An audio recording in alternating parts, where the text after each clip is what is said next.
Season 3 has begun. I'm really excited that you all are here to listen to this season. It's going to be different, even still, than the previous seasons. And when I think about the people with whom I got a chance to speak to and who were really generous with their time, it really runs the gamut from academics to folks in the world of psychoanalysis to professional players, authors, all sorts of things. And so I think there's going to be a really nice breadth of topics to get into and things that are a little bit different, things that are not quite as directly related to playing the game, but a little bit more tangential. And I think that's where a lot of us do find meaning sometimes. And so I wanted to follow those different pathways and see where they take us. And I was just really appreciative of what our different interviewees provided. So I hope you enjoy it. Sit back and relax. Let's get started. For our first interview of the season, I wanted to focus it on a recent new film that came out in Korea called The Match.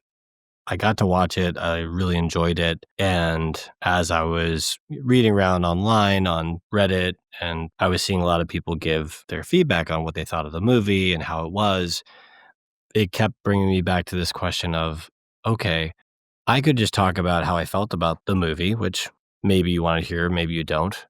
Or what if I could try to speak to somebody that actually knows about the movie or knows about Hun-hyun and Chang-ho, or somebody that knew them personally that could actually speak to different parts of the movie?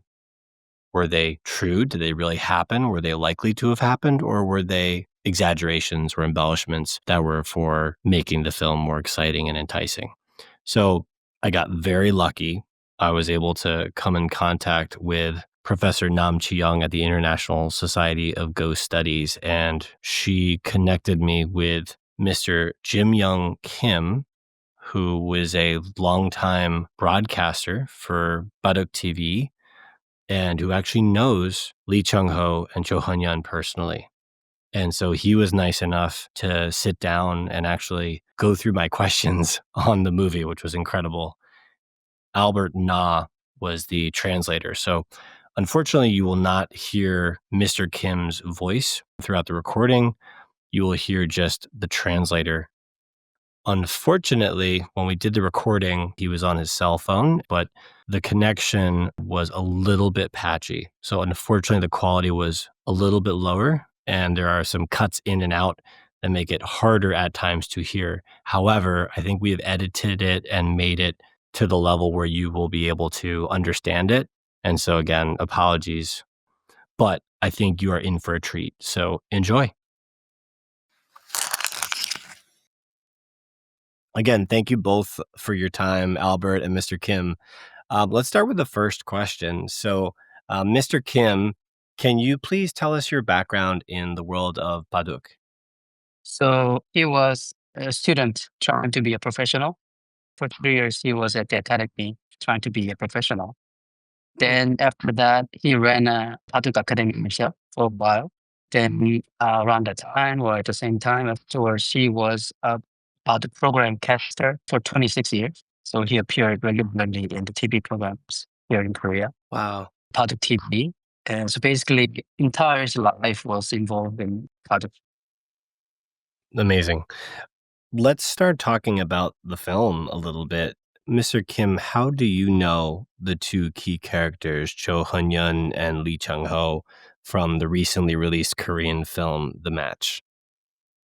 When Mr. Kim was a student at the Baduk Academy that trains Sure. people to become a professional in Korea, very competitive. So when he was at that academy when he was young, after he quit, Lee Chang-ho joined him later. Even after Mr. Kim quit, he actually came to visit the academy quite often. That's how I got to know him when they're very young. And Cho Hun-hyun was actually one of the teachers at the academy. Mr. Kim was actually a student there for about a year, so he kind of taught him for about a year.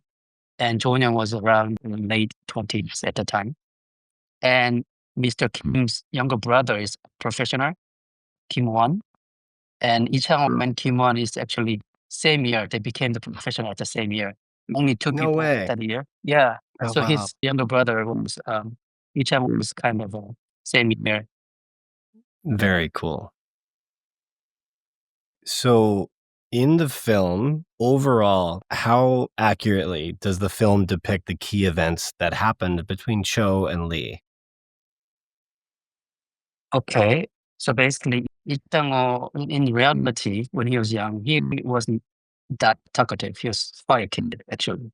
But as you saw in the movie, he was quite talkative at some points and more active, which is not true in reality.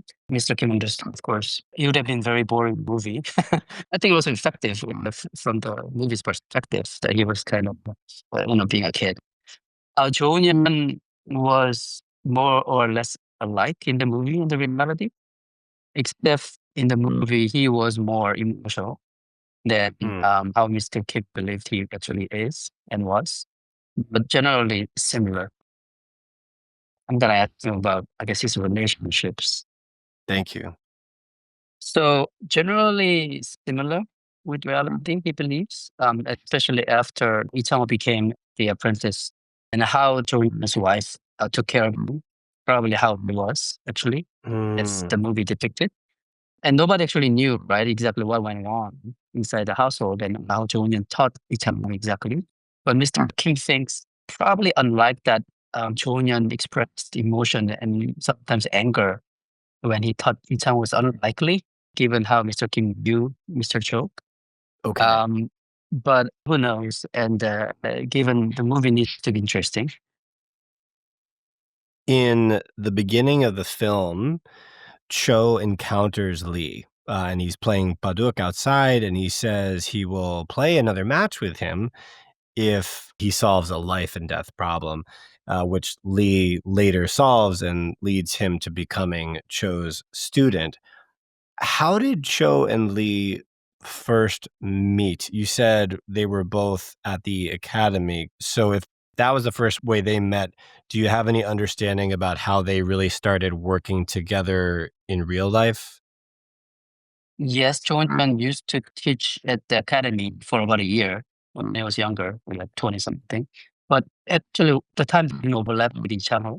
When he taught, it was earlier, before Jonan became the number one and very important figure in Baduk. So that was like a late 70s, 1970s when he taught for a year. And Ichang joined the academy like 83. So they didn't overlap, they didn't know each other then. So when they first met is I think similar to how the movie showed, but the movie didn't really detail it a lot. So Ichang was like the brilliant kid at one of the smaller cities in Korea, Jeonju. So he was taught by a local there, and he was already very famous locally.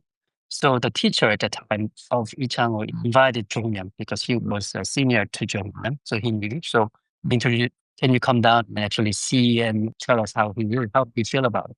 So that's how they first met.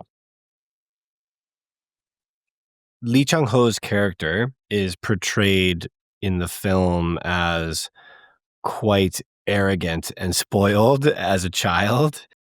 Was this actually the case, or do you think this was an exaggeration by the filmmakers? He was very good at Paduk already at that time. But that's not true, basically. He was never arrogant or spoiled, even in his young age. Basically, same as how he looks now. So he was the youngest among the group of people that he studied with. There was no peer in terms of most of the other students at the academy was like teen or even later teens, but he was 8 or 9. So in the movie, that was probably the most dramatized portion that he believes that he took the license on the film. It makes sense, right? They need to do these things in films. Next question. Cho is portrayed in the film as being frustrated with corporate sponsors that care more about money than the game of Baduk. What has Cho's public opinion been about corporate sponsors and bringing money into the game of professional Baduk? So Jordan, as you probably know, used to study in Japan, and he became close to number one there already. At that time in Japan, when we studied there, the relationship between sponsors and the professional other players are well established, even at that time in Japan. So he was used to that. Of course, sponsors provides money. And when he came back to Korea, the relationship was at that time not so established. But he and his seniors in Baduk world made a relationship good together. And Jonghyun became number one. Of course, there were a lot of publicity, a lot of sponsors, and basically Jonghyun was instrumental in establishing the relationship between sponsors and the Baduk professionals. And he was nothing against getting contributions or money, and sponsors are very excited to work with him. That's great. It probably, again, just looked really good and very intense in the movie, right? I'm not doing it for the money. Okay, great. Moving along. So the next question, if you're ready, Albert. Throughout the film, a stone is placed on the corner of the board, and this is to signify the player's resignation. Was this a standard way to resign during that period of time? So that was a very curious thing for us, even for me and for Mr. Kim as well. He never saw it. People resign in that way. Never. And I never saw it. They say maybe 1 out of 100 times it's possible that people resign that way, but he actually personally never saw it. Never in the past or never now. How people usually resign is just say, I lost. Or without saying anything, maybe pick up a couple of stones that I captured to the board. Or these days, they have automatic clocks. They just turn it off without saying anything. That's how usually resign.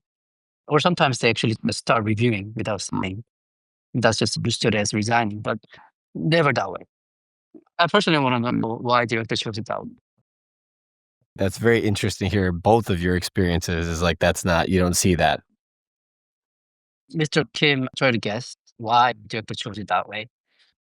Given it's a very intense match usually between professionals, to express that I lost to the other person could be quite difficult for a person who's losing.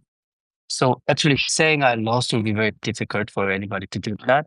And maybe director tried to find kind of a balancing way, not to provoke the other person, but at the same time, not to hurt myself by resigning. So this next question was somewhat answered already by Mr. Kim, but maybe we can still ask it.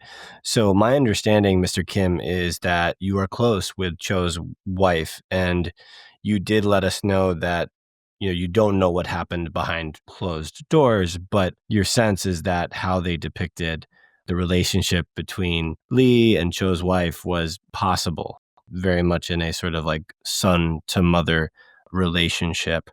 What was that relationship like, or how do you think it might have changed, or did it change as Lee came to be very dominant and sort of surpass Cho? I mean, is there any way for us to understand how that might have changed?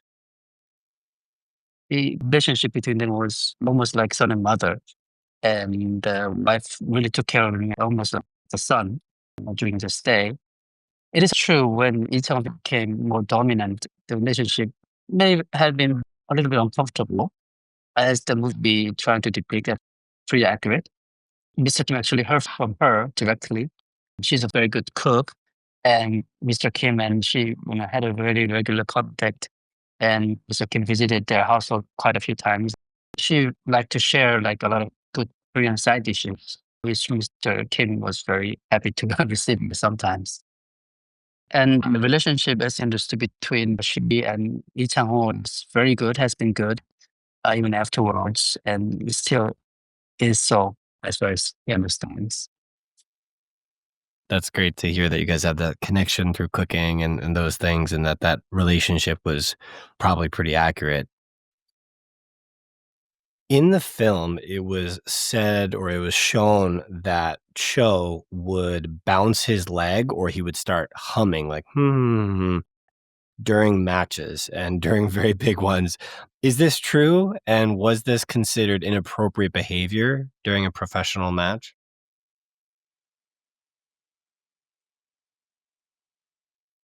Sorry, Travis, first for waiting. It was interesting for me to hear as well. So I had some questions.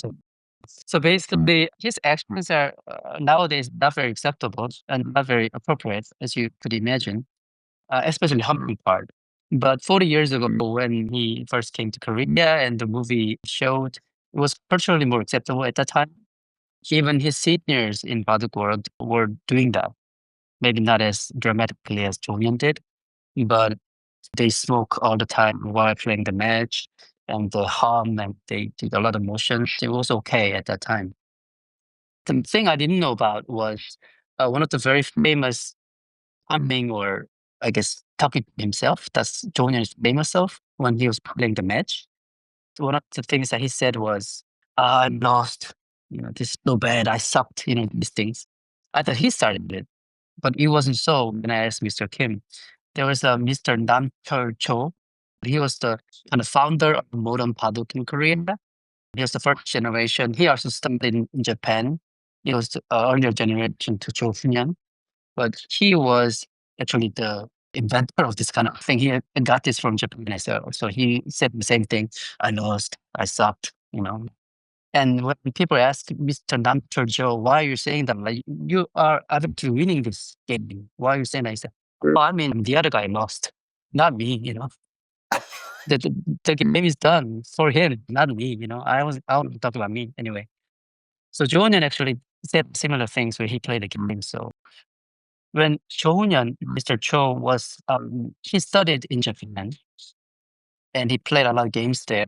And the similar culture also exists in Japan at the same time, especially the top players in Japan. They actually hum a lot. They talk to himself a lot. Of course, nobody really liked him, but they are top players. So Mr. Kim thinks maybe Joseon learned from those players and just brought it home. Shaking the lap, that is also true. He did that, but it was not as inappropriate as humming because it's like similar to scratching your head when you play the game. The opponent can point it out and please stop. It's disturbing, obviously, but it's not as much of an issue. The relationship between Cho and Lee, I want to understand that a little bit more.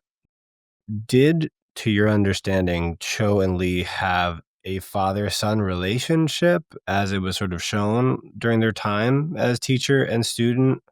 Also, I'm curious, do you have any sense for what the relationship might be like today? So yes, more or less in the movie, how they meet each other when they're like studying together is true, except for that maybe a little less anger on the part of Jong-hyun. So basically similar. But as you can imagine, Mr. Lee is more of a quiet person, still is, and doesn't really volunteer much information about his life. So a lot of things can be only guessed. But from what we saw and how Mr. Lee relates to Mr. Cho these days, their relationship very, of course, good and respectful, of course. One behind story that Mr. Kim said about the movie is Mr. Lee, at first, when approached by the director, refused to have his name on it, like as a character. But Mr. Cho told Mr. Lee, hey, I'm going to do it. I'm going to let them use my name. So why don't you let them use your name as well to make the movie better? And Chang-ho said, okay, teacher, you will do it. Then of course I will do it. That's one of the stories that he heard. You know, Teacher Nam, the rival to Mr. Cho, remember him? He actually is also based on the real character. Bong-soo Cho. Cho Bong-soo is his name. But he was also approached by the director to get the permission of having his name on it. But Mr. Cho actually refused. We don't know exactly his reason behind it. Maybe he was a little unhappy about the script at some part. We don't know. But Mr. So was unpersuaded, but Mr. Lee was persuaded. That's why we have both of their names out. A little bit of more explanation for Mr. Kim. So, in terms of relationship between Mr. Lee and Mr. Cho, understandably, I guess, when they are teacher and student, from Mr. Lee's perspective, relationship was good, but a little bit difficult approach, right? He's towering figure, the teacher, Mr. Cho. So from Mr. Lee was a little bit differential and that's sometimes difficult. When they were competing each other, when Mr. Lee was soaring over Mr. Cho, it was more difficult, more uncomfortable. So that's how Mr. Kim would describe the relationship at that period. Then the relationship became better and more comfortable when Mr. Lee became, clearly the leader, number one in Korea, and Mr. Cho was more of the retiring stage. And ever since then, it was more comfortable. Next question. Lee is portrayed as having low self-confidence and playing poorly for some period of time before he really becomes the player that starts to beat Cho in top world major tournaments. Was this actually the case where there was a sort of low confidence, low self-esteem period before he really started dramatically improving? All right. So there's a little bit of age difference between Mr. Kim and Mr. Lee. So he didn't win directly, but his brother was actually the same year as Mr. Lee. They're close. So he heard from his younger brother. And around that time, it's not very true that he suffered a lot. In terms of reality, Mr. Kim believes, and it was reflected in Mr. Lee's record at the time. There wasn't such a dramatic suffering period for Mr. Lee at that time, as the movie showed. Although Mr. Lee was very young, he was always kind of recognized as the leader of next generation, and he was the only student of Mr. Cho. Probably, maybe Mr. Lee was a little bit pressured, maybe of all these expectations, but he didn't really show that, and his record didn't show much of suffering from the expectations. What Mr. Kim ended with was Mr. Lee's record was always good. His worst period is probably now. In his more age. So there's a point in the film where Lee is now dominating and he's winning all of the tournaments, and Cho has lost many of the top titles at this point. And they show Cho losing matches because he would not show up in the first place. And so he would lose because the time pretty much runs out. So they show the timer going to 0. Did this ever happen? So from Mr. Kim's memory, not really, no. That was probably a dramatization of the movie. Mr. Kim understand there was no such loss, but like not showing up. He didn't do that. Although it's clearly possible and probably true that psychologically Mr. Cho was affected strongly by that. It is true. The movie actually, I think, made him say once that, yeah, Mr. Lee, Lee Chang-ho would gonna surpass me, but it's gonna take at least 10 more years. Like Joe actually said it. One of the famous Japanese players, Sakata Eyo, he said one of the famous saying that to become a top player, you have to be at least 40 years old.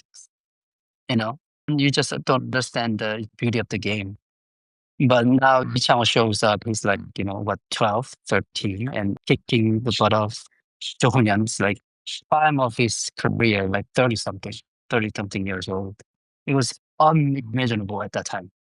Well, nowadays, of course, the younger you are, the better player you are. But it wasn't true at the time. So Sonyam was probably affected strongly by that. But I don't think, and he doesn't think that he succeeded in games because of it.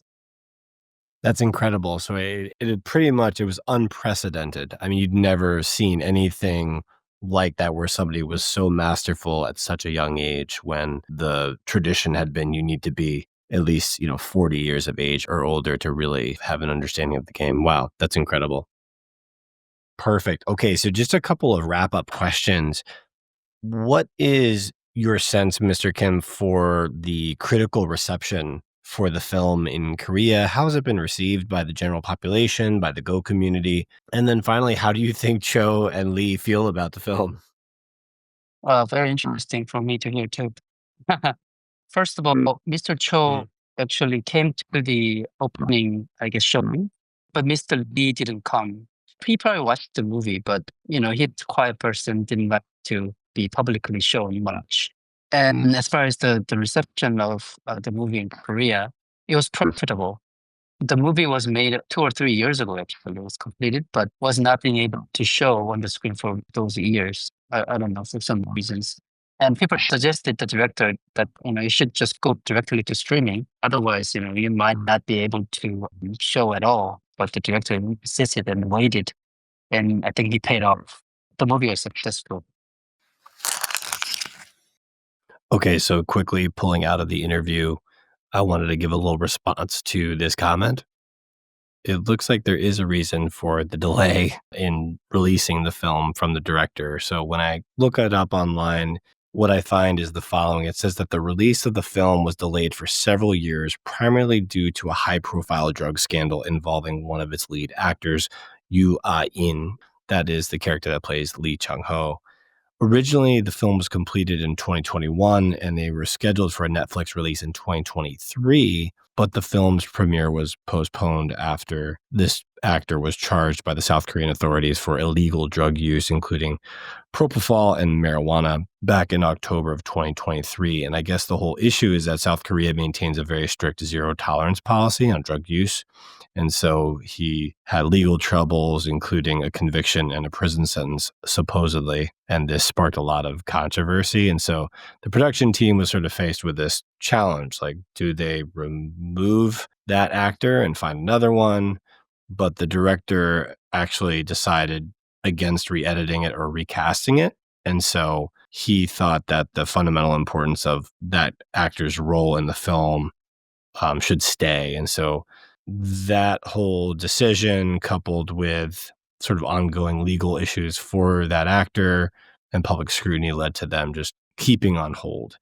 And then after a few years and some changes in the distribution rights, the match was finally secured for a theatrical release. So that is what I found when looking online. Okay, back to the interview. And because of this movie being successful and well received by the critics, Baduk became a little bit more popular. The Baduk Academies are more popular. The people in public world are happy, very happy about movie like this was made.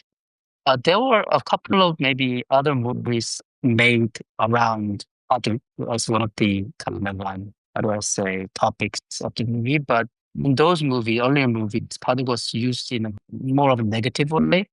But this movie was different. This movie showed a positive light to Baduk and the real exciting dramatic story.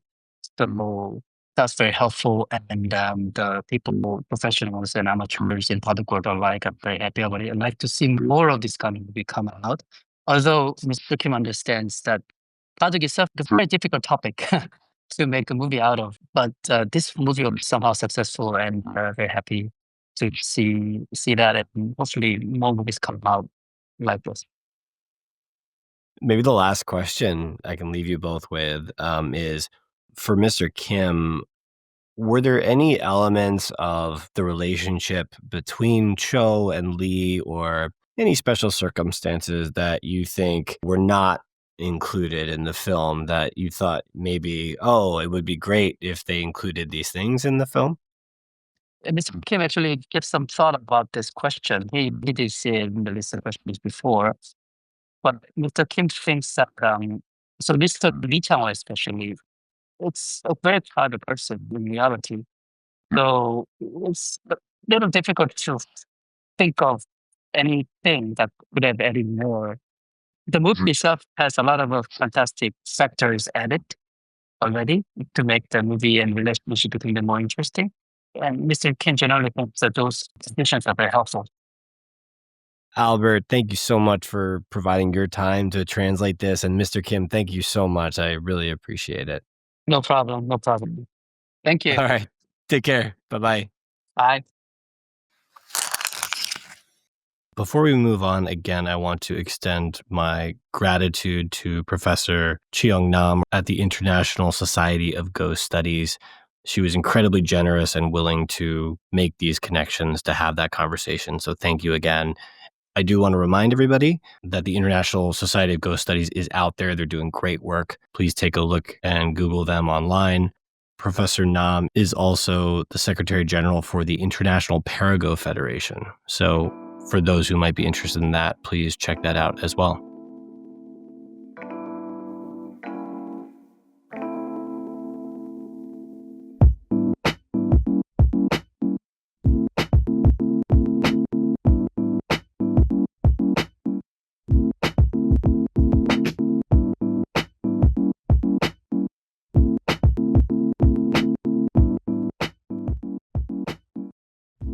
Hey, everybody. Just taking a quick break from the first episode to thank our individual contributors. You know who you are. I really appreciate the support.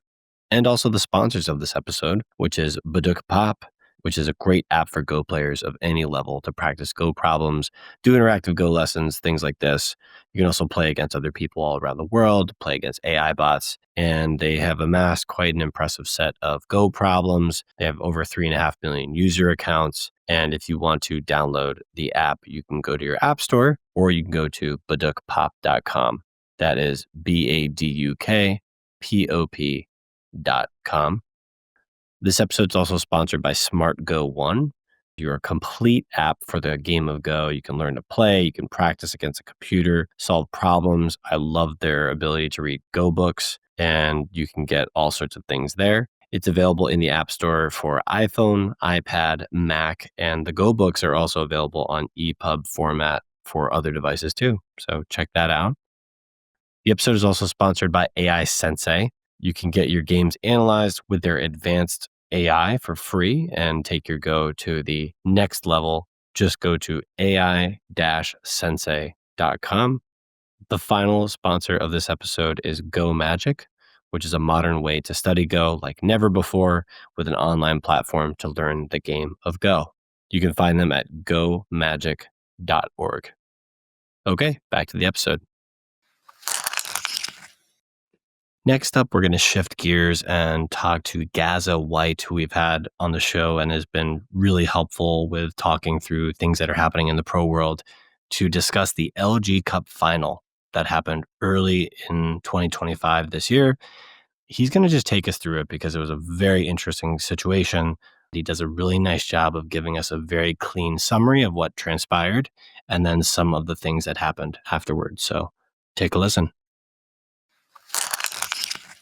So maybe you can go back and you can sort of paint us the picture, like what happened with the LG Cup? Where did things go? And then what's kind of the current aftermath of it?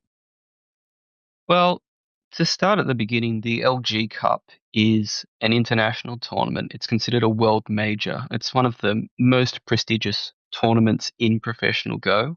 All professional players from around the world have a chance at winning it.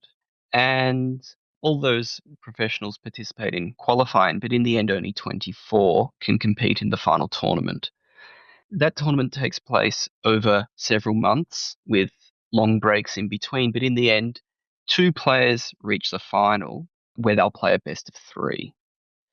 For the most recent LG Cup, the two finalists were Ke from China and Byun Sang-il from Korea. And it was like all world major finals, they're always exciting, but this one was considered to be particularly notable because Ke has had a very successful career in the end of the 2010s from 2015 to 2020. He won 8 world majors, which is the most by a Chinese player. Yet he hasn't won any since 2020. And this was actually his first final in 4 years. So a lot of his fans had high hopes that he would finally win his ninth crown. Furthermore, he was playing an opponent that had never beaten him in the past. So there was a lot of anticipation and a lot of excitement. So at the start of 2025, the final took place, and Ke won the first game quite convincingly. But then in the second game, something dramatic happened. Ke violated one of the rules of the tournament, which was that he didn't place his captured stones inside the lid of his bowl. Now, this is something that players will typically do in amateur tournaments, but for this particular tournament, it was an explicit rule. That's because this tournament uses Korean rules, which use the Korean or Japanese counting system, and that includes the captured stones. So the captured stones are important to determine who wins and who loses. As such, the Korean Baduk Association made it a rule that the captured stones had to be placed in a specific place, that is, the lid of the bowl. And the reason for this rule was because in the past, when there have been Chinese players playing against Korean players, sometimes the Chinese players will inadvertently or sort of accidentally keep some captured stones in their hand. And then the Korean players get confused about how many captured stones there are and will then think they're ahead when they're actually not. And Gaza, why would the Chinese players, why would they think that that's okay under Chinese rules versus Korean or Japanese? Yes. So it's worth pointing out that under Chinese rules, the counting is done using area scoring, which counts the territory and the stones on the board, but doesn't require including the captured stones. And so when Chinese players typically play, the captured stones serve no purpose. And thus, they'll typically put the captured stones wherever is convenient. And oftentimes, especially in junior competitions in China, players will return the captured stones to their opponent's bowl. Oh, wow. So I've actually played against some Chinese players that have done that, and I've had to fish the stones back out and give them back to them. Under Korean rules, those captured stones are important, and so it's important that they're kept track of. This rule that the stones must be kept in the bowl lid has actually not been an official rule until recently. I believe they introduced it prior to the Samsung Cup last year. Before, there wasn't an explicit rule, but now there is. And so that further adds to the confusion because while you are meant to keep captured stones in the bowl lid in Korean tournaments, there's never been an explicit rule for it. So there's never been a punishment for it in the past. And so this is where the drama took place. Because Kerje violated this rule in game 2 of the final, the punishment that was assigned this rule was a 2-stone penalty. So essentially, Byun Sang-il got 2 extra points. And this was quite controversial immediately. And the game was suspended while the players and their managers discussed this matter with the tournament referee. And after, I don't recall how long, but it may have been half an hour, the Chinese team decided to accept the penalty and continue the game. It is worth mentioning also that at this point of the game, the AI said that Kerje was in a very strong position on the board and that the 2-stone penalty did help Byun Sang-il, but it was still in Kerje's favor. They then played several more moves in which Kerje got an even stronger position on the board. However, later on in game 2, Kerje once again captured his opponent's stone and did not put it in his bowl lid. Right. At this point, to be specific, Kerje went up to get some water, and when he did that, Byun Sang-il got the attention of the referee and pointed to this rogue stone. The referee then intervened, stopped the game, and penalized Kerje for the infringement. The dramatic thing here is that because this was the second violation in the game, the penalty was a loss of game. Kerje was essentially disqualified. Wow.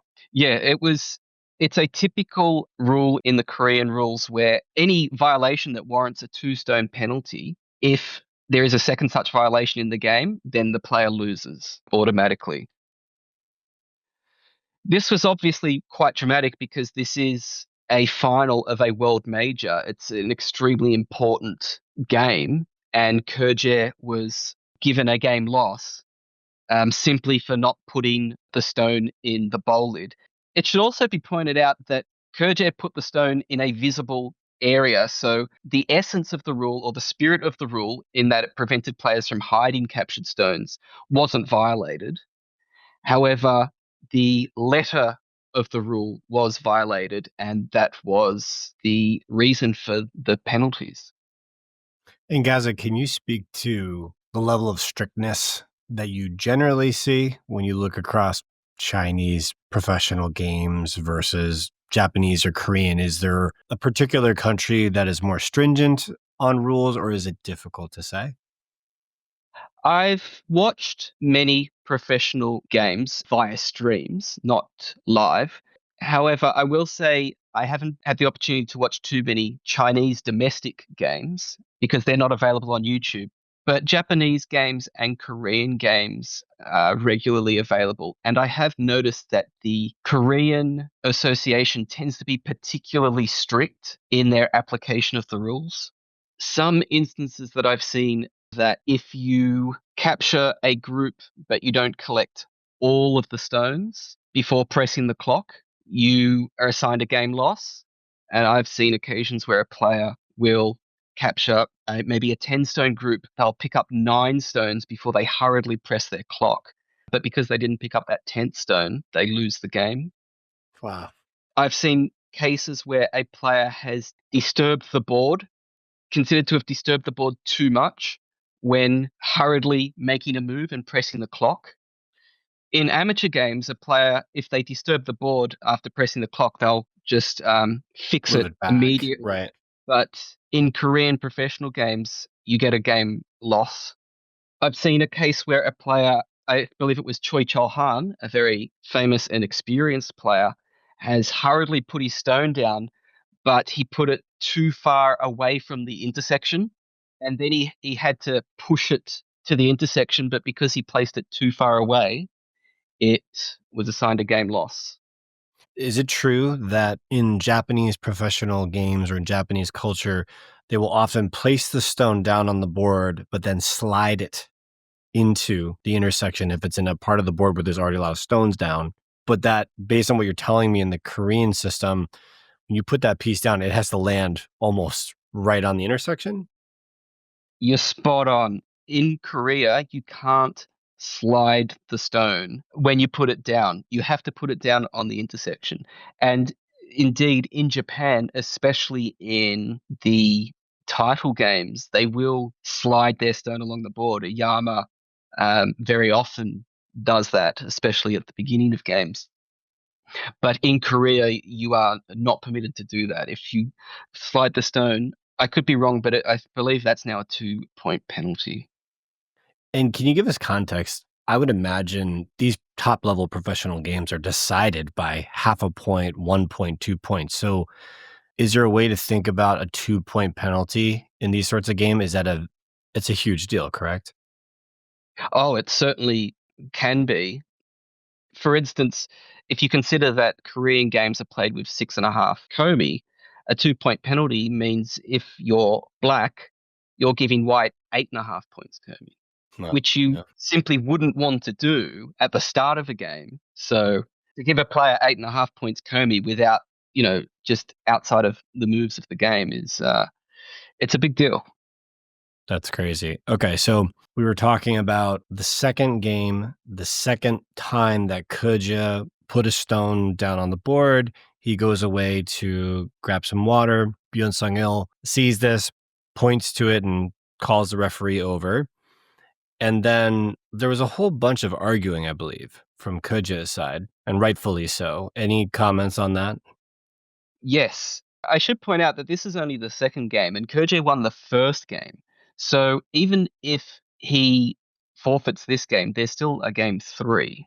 But after the second violation in the second game, there was a game pause and a discussion with the referees. This was held behind closed doors. You couldn't see this on stream. But I believe it took quite a long time, perhaps an hour or so. And in the end, the Chinese delegation, well, the Chinese team, Kerje and his manager, decided to accept the penalty of a game loss and were looking forward to playing game 3. It should be mentioned that as a new rule, it was communicated to the Chinese national team in advance of the final that this was a new rule. So the Chinese team was aware of the rule. It was not a case of the Koreans suddenly making up some arbitrary rule to try and trick the Chinese team. So I believe that is part of the reason why the Chinese team were willing to accept the result of game 2, because strictly speaking, Kerje did violate the rule as arbitrary and strict as it seems. The letter of the law was followed, so. And is my understanding correct that one of the reasons why he was arguing quite a bit was that while there were these pauses, there was no written down move placed in an envelope so that there was no advantage or unfair advantage given to one over the other. Weren't they both, or weren't those spots stopped when Byung-Sung-il had his turn? And so could it be argued that that gave a huge advantage to Byung-Sung-il? You're absolutely spot on. I think the real controversy and the real drama and what turned this final from a slightly controversial event to a bit of a farce was what happened in game 3, where Kerje captured several stones and did remember to put them in his bowl lid, but at some point later on in the game, when there was a big complicated fight, Mm-hmm.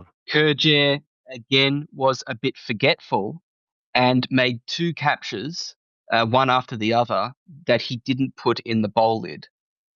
After the first capture happened, I believe the referee went to speak to the Chinese national coach rather than immediately interrupt the game.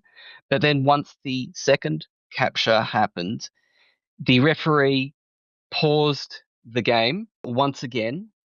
And this is where Kerjek got quite upset because, as you said, this pause happened while it was Byun-Sang-il's time to think. It was Byun-Sang-il's move, and the position was quite complex. According to AI, Byun-Sang-il had a commanding position, but there was a fight in the top right corner that put one of Byun-Sang-il's groups under a lot of pressure.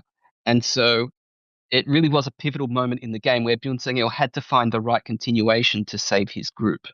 So Kerje was upset that in such a pivotal moment, the game was paused, which gave Byun-Sang-il essentially free time to think about the position because the clocks were paused as well. So Byun-Sang-il could think about the position and try and figure out what moves to play without losing any extra time.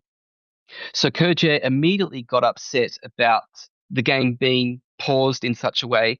And indeed, in game 2, the pauses happened while it was Byun-Sang-il's move as well. It is a point worth discussing because the penalty for such a rule violation is meant to be 2 points.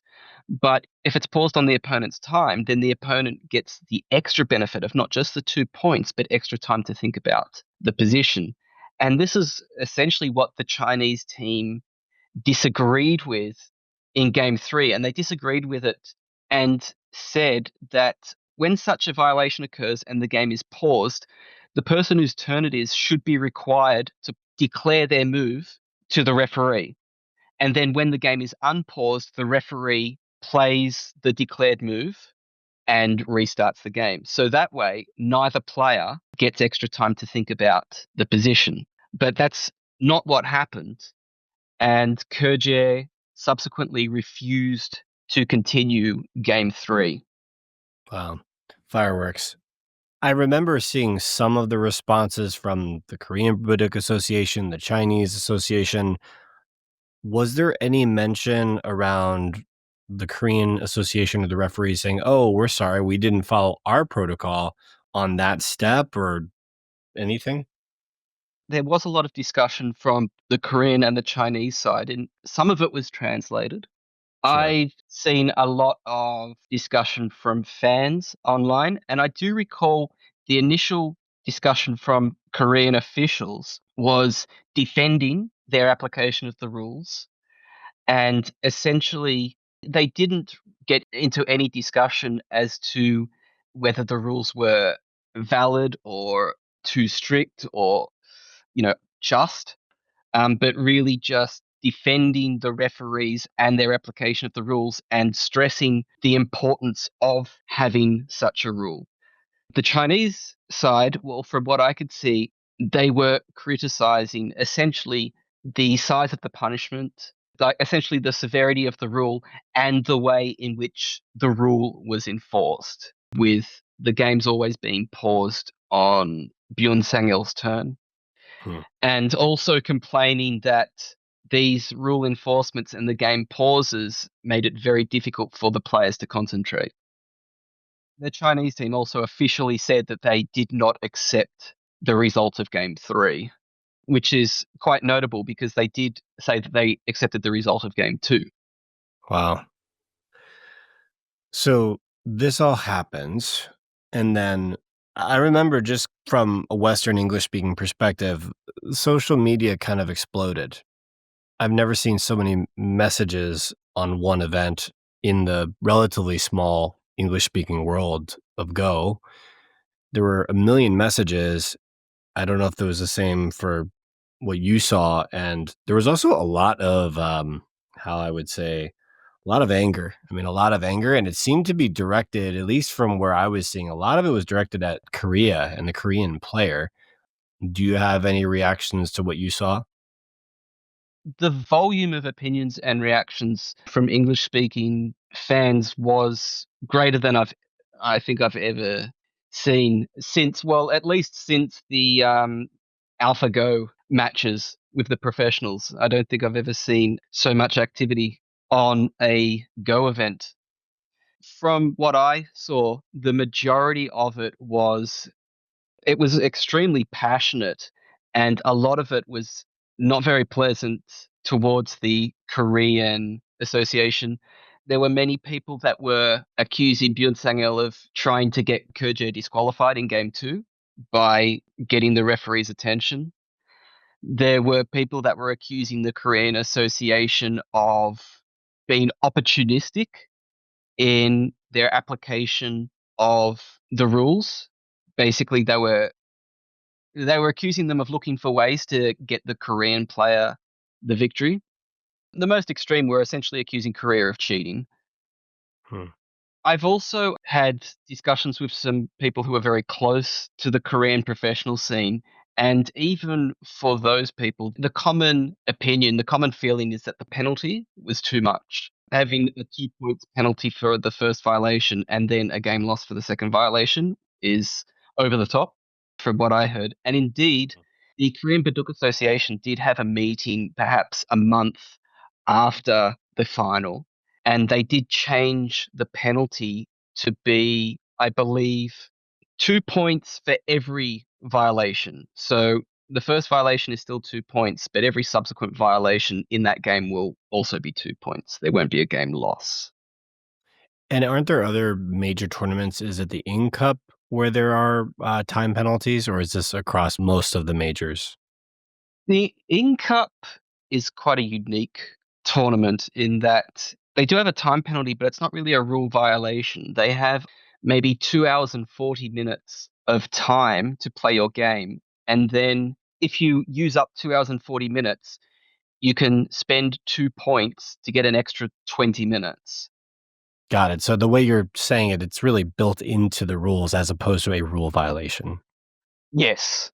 Got Yes. it. I don't Okay. think that players intend to spend more than 2 hours and 40 minutes. They would rather not spend any points to get extra time.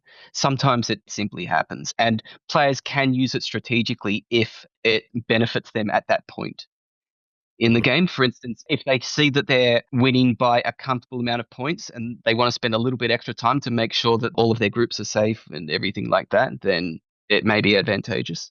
Hmm. But for something like this LG Cup penalty, there's no advantage to not putting your stone in the bowl lid. So what's been the fallout since? So you referenced the fact that Kuja has or has not entered certain other big tournaments. What have you seen there? Yes, so in the months following the LG Cup final, there have been two international tournaments that have begun. One of them is the world's strongest tournament, which is a round robin featuring 9 of the strongest players in the world. Kerjer was given a wildcard entry into that tournament. So one of the 9 players was a wildcard picked by the organisers, and that decision was Kerjer, but he withdrew from that selection after the LG Cup final. And so he was replaced by Dang Yifei. Another tournament that happened in April, the Bihei Xingyi Cup. I probably haven't pronounced that correctly. I'm sorry, but it's Better than spelled I would do. Yeah. This is a Chinese tournament featuring 64 players, And Kerje was once again selected as a wild card. He also withdrew from this tournament, and he was replaced by Dang Yifei. Now, in the Bihei Jingyi Cup, Byun Sang-il did participate in that one, so people were speculating that he withdrew from the tournament because Byun Sang-il was playing and he didn't want to play Byun Sang-il again. However, in the World's Strongest tournament, Byun Sang-il didn't qualify for that tournament, and Kerje withdrew from that one as well. So the speculation is that Kerje is a little bit, perhaps maybe currently disillusioned from professional Go. Understandably, he feels like this LG Cup opportunity was stolen from him, or at least taken from him unfairly. And so perhaps he may be disillusioned with playing professionally at the moment. And in the 2.5 months since the LG Cup final, I don't believe he's played any official games. It's interesting. And you think about all this and you could lean a lot of different directions. You could say, oh, shame on the Koreans. You could say, oh, shame on the Chinese, or all these sorts of things. Or you could give everybody the benefit of the doubt. But the reality is it's one of the largest world championships, and it has a lot of status and history from what I hear. And there's also a lot at stake. So it's hard for it not to be a very charged event. I was just so surprised at the reaction afterward. It's an excellent point. The fact that it is such prestigious and such a high profile event, it does mean that the organizers have an obligation to make sure that the event runs smoothly. And obviously, if a player is being disruptive or willfully breaking protocol, then those players should be punished. But I think here we really had a perfect storm. We have a Korean tournament with Koreans who are known for their strict application of the rules.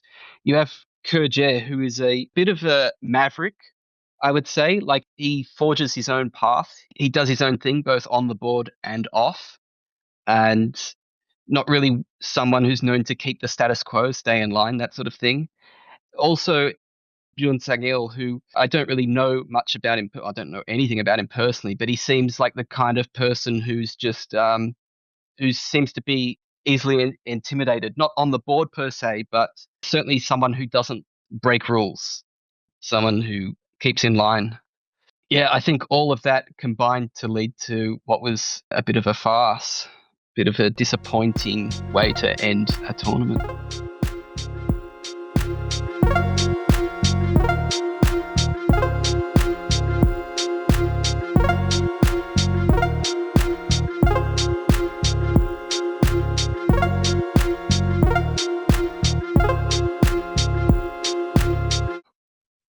This season, our Go player in residence is none other than TelegraphGo, who you may know from his great commentaries on YouTube, as well as him being a very high Don level player in the US and also teaching. So I was able to ask some fun and varying questions with TelegraphGo. We're going to start with the first conversation we had, which was around who he would play with if he could play with any historical Go figure and why. So let's go to that now. Frankly, most of the historical figures would absolutely obliterate me. Pretty much anyone that you could name, it would annihilate me off the board. But it would be very interesting to play the ones who have interesting thoughts about the opening. The way that Go Seigen and the way that Shusaku played, both of them actually sort of innovated towards a more influential style in the opening in a way that's a little bit counter to the idea of the modern AI 3-3. So I think it would be very interesting to see what would happen to go against, particularly Go Seigen would actually be playing a 4-4 that you could 3-3 under. I'd be so curious to see how he would handle that. And it's not like the rest of the game would be that different, but sort of to see the reaction. If I could play some historical player, the main problem is I'm so weak that they'd probably just think I'm an idiot. See, but that's crazy, right? Because your level from an amateur perspective is like so high. Like, let's just say for argument's sake, they were like, okay, I get it. Telegraph Go, you're, at this level and I'm Go Seigen is almost like kind of considered the Go genius. Mhm. If they accepted that premise and played with you, I mean, it's just like a teaching game, right? It's like if you gave me a teaching game, I mean, Yeah. there's still something you would get in the obliteration. Oh Fair? yeah, from that perspective, I would definitely pick Go Seigen. I think he Okay. has the most, the coolest historical style, the most interesting, and the most brilliantly human. At least to me, there's lots of stuff when I see a Go Seigen game, I'm like, oh my goodness, this guy is generational, absolute once in a humankind talent. Right. Please correct me, but it sounds like Go Seigen's style and his games are how I would say maybe less straightforward than other players. Like I keep hearing that a very famous player like Chang-ho, the Stone Buddha, sometimes people say, hey, you can look to his games as being perhaps oftentimes a little bit easier to understand. Mhm. The thing about understanding Li Chang-ho is that it's easy to recognize his moves as valid moves, but very hard to recognize his moves as necessary moves. To know why the other moves are not valid to Li Chang-ho is the hardest part. And that's why Got he it. was so much better than his opponents. So to me, actually, that style, It's really hard. well, it's really hard, but also I can play against that style by playing against AIs or even just very strong human players today. But there's this sort of magic and innovation. That's why I want to play Go Seigen. He's the one who knows that, who can maximize the mystery in the game as he would, naturally blow me off the board as everyone else would. But it would be so amazing to be blown off the board by him. And just to finish that thought with Li Chang-ho, I think is what you're saying, that he plays a move and then after the fact you say, oh, that move makes sense. I can understand like what it's trying to accomplish. But then to be Li Chang-ho and get through the thought process to say, oh, I'm going to play that move and not play other moves, that's the challenging part. Is that fair? There's a huge amount of detail in the game that is very easy to overlook. And Li Chang-ho overlooked a lot less of it than basically everyone Interesting. else. When you watch his game, you will also overlook all the detail. It looks easy, but you didn't see what he was doing. Got it. Well, that's all the time we have for this episode. We covered a lot of ground, so hopefully you enjoyed it, and I will catch you next time. This is All Things Go.